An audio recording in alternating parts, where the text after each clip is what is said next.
I don't think there are that many people who have profound positive feelings about GameStop, its business, spending time in a GameStop.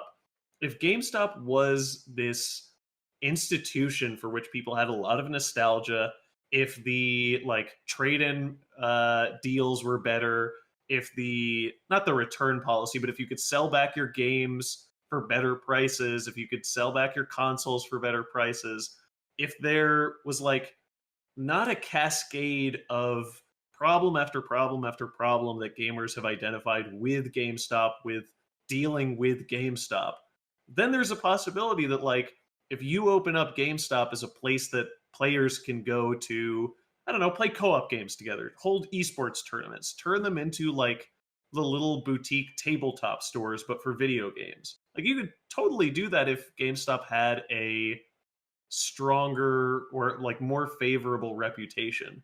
But I just it does not have that reputation for me. I'm curious if anyone else on the call has any positive associations with GameStop. I love GameStop. I would walk by and try to go to a store. I mean, it's closed down here for me, so I can't go to the store.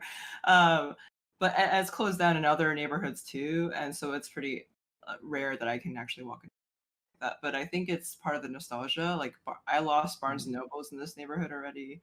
That really hurts. Borders is bankrupt, shut down. We don't have Blockbuster anymore. It's part of like this nostalgic series of brands that if they really were to disappear, I'd feel kind of sad. But I don't know, if there's a lot, like even though people don't like GameStop, if it was really gone, I'm sure there'd be a lot of obituaries and Do you think that's... Oh, go ahead, Elise. Oh, I was just going to say, I grew up in Canada, and GameStop existed in Canada, but it had a different name. So up there, it's EB Games. Oh, we had EB Games too, Yeah. Oh, do you? Okay. I don't know why that's the case, but yeah, we also had EB Games.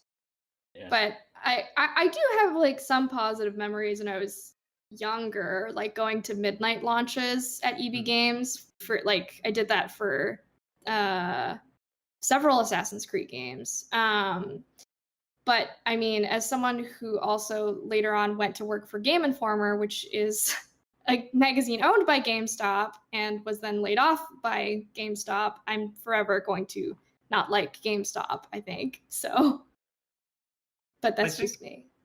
Yeah, part of the question for me is like, when you think back on GameStop or EB Games fondly, does that have to do with just like the physicality of games, of like going to the store and like, here's a store for you, it has games in it? Or is it something about the GameStop brand in particular?